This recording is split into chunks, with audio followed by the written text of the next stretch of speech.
It's time for the No Huddle. It's a brand new segment. Not really. It is? Well, we've done the segment a lot, but we have some new graphics. First up, we're headed to Buffalo. Josh Allen looking to build on last year's 13-3 season and put all the kind of drama that we had from June in the rearview mirror.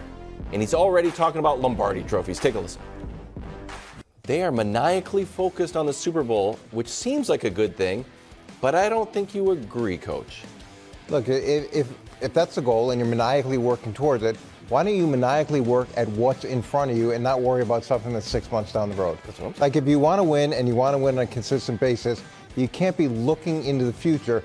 Maniacally work on the drill that you have, maniacally work on the communication in the building, maniacally work on all the things that can be positive, as opposed to talking about something that you haven't achieved and reached yet. Well, yeah, I mean, in their defense, when yet is just the entire history of the franchise. They have gotten to some, but it was a capital Y on the yet.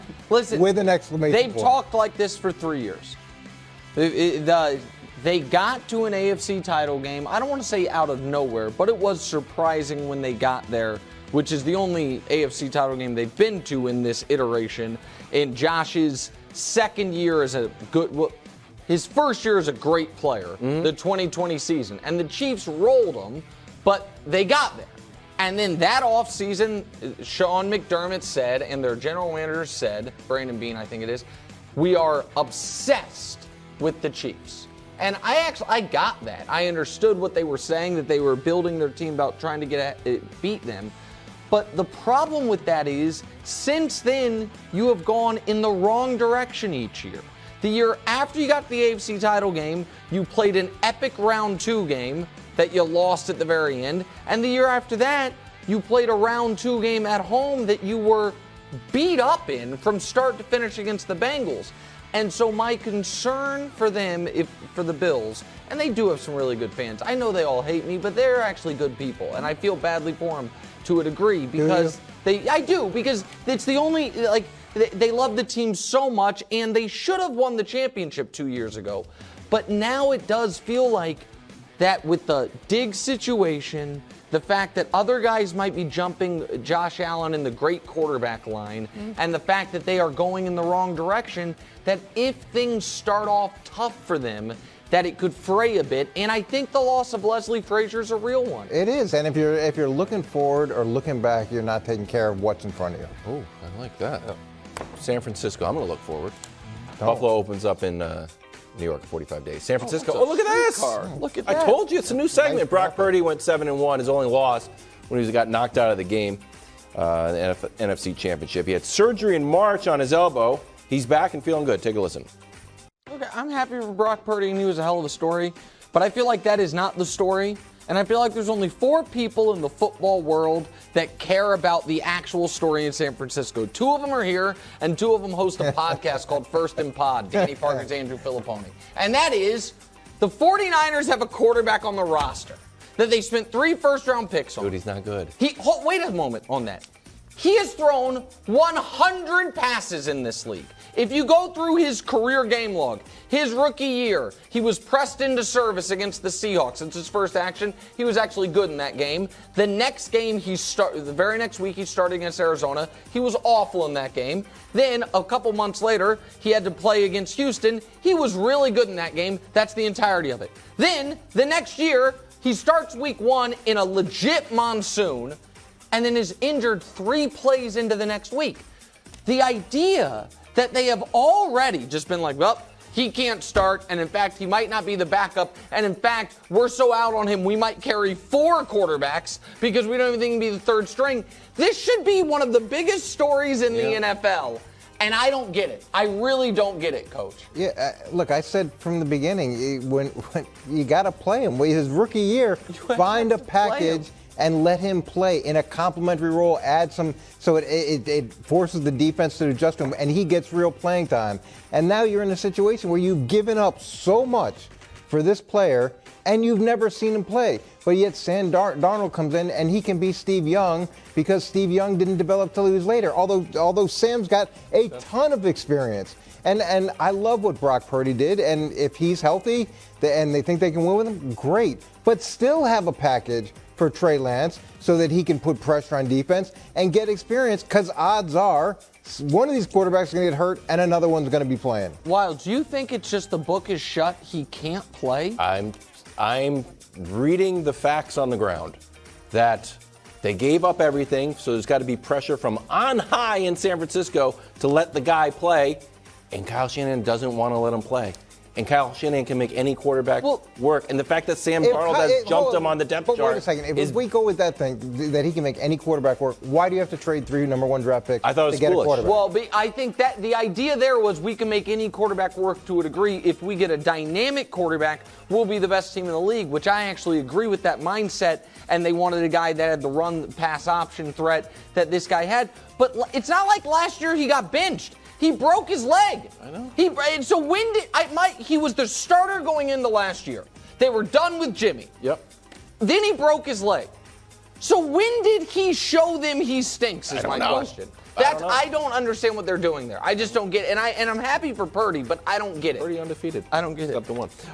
We're going to go down to Miami now. What did you just say? Well, he's undefeated. Except the one? Undefeated in games that he finishes. Oh, okay, got it. Miami. Jalen Ramsey will have surgery. Torn meniscus. Ian Rappaport saying he'll be out until December. Yeah, the 6 to 8 weeks is more than that. Nick, you were very high on the Dolphins. Yeah, this is brutal. Ramsey was one of the reasons. So It's brutal. Well, yeah, so listen, put my doctor's stethoscope on for a moment. 2 types of meniscus surgeries. No, just stop. This is important so people understand because they didn't know. Just stop for a moment. They either shorten it, snip it, and then you're only out maybe a month, month and a half. Or they fix it, and then you're out 4 to 6 months. Ramsey opted to have it fixed, which should prolong his career, but it makes the comeback time way longer.